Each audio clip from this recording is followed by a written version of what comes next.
আম্মু সবার বাবা আছে, আমারও বাবা চাই। তোমার বাবা দরকার হলে তুমি নিজেই খুঁজে নাও। বস, আপনার দাদুর খুব তাড়াতাড়ি একটা নাতি দরকার, না হলে সব সম্পত্তি এতিমখানায় দান করে দিবে। আমি আমার বাবাকে পেয়ে গেছি। বাবা, লাবিব কি করতেছো? এটা তোমার বাবা না। ওয়াও, এই মেয়ে কত সুন্দর, আপনি আমাকে বিয়ে করবেন? আমি আপনাকে বিয়ে কিভাবে করব? আমি অনেক গরিব, আপনার কাছে কত দামি গাড়ি আছে, আপনি অনেক ধনী। এ গাড়ি আমার না, আমি তো ড্রাইভার। কি? ও ঠিকই বলছে।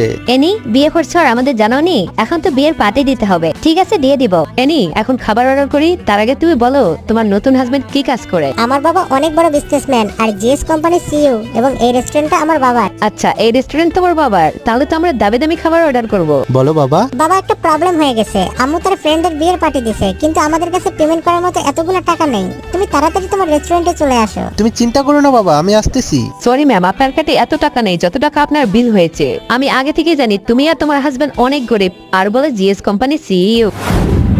বস, আপনি এখানে? এ আমার স্ত্রী।